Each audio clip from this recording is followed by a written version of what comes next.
২০১৩ সালের ৫ই মে ঢাকার মতিঝিল, বাংলাদেশের বাণিজ্যিক হৃদয়।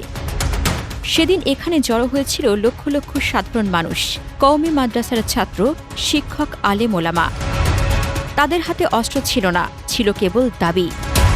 ১৩টি দাবি, সাংবিধানিক অধিকারে করা দাবি।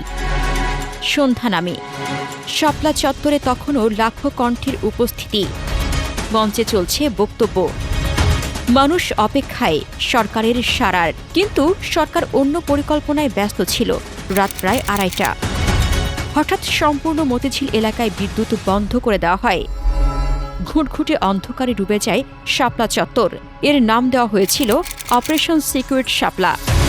কিন্তু ইতিহাস এটাকে চেনে অন্য নামে।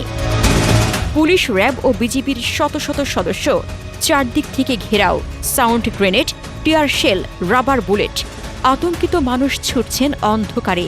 তাদের মধ্যে অনেকেই কিশোর, এমনকি শিশু, যারা জানতই না কেন তাদের এখানে আনা হয়েছিল।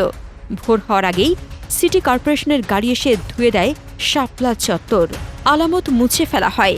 সম্প্রচার বন্ধ করা হয় ২টি টেলিভিশন চ্যানেলের, যারা সরাসরি দেখাচ্ছিল সত্যি ঘটনা।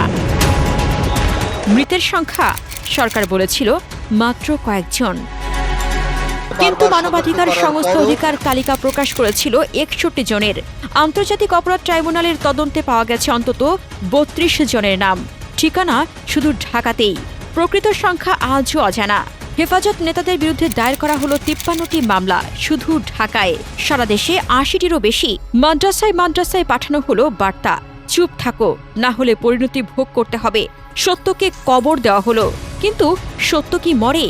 ১২ বছর পর আন্তর্জাতিক অপরাধ ট্রাইব্যুনালে আনুষ্ঠানিক অভিযোগ দায়ের করা হয়েছে। অভিযুক্ত করা হয়েছে সাবেক প্রধানমন্ত্রী সহ ২১ জনকে। তদন্তের ৯০% সম্পন্ন, বিচার শুরু হচ্ছে। শাপলা এই দেশের জাতীয় ফুল। সেদিন রাতে এই ফুলের নামের চত্বরে রক্ত ঝরেছিল নিরীহ মানুষের। যে রাষ্ট্র নিজের নাগরিককে অন্ধকারে ঘেরাও করে, সে রাষ্ট্রকে জবাব দিতেই হবে। ৫ই মে ভুলিনি, ভুলব না।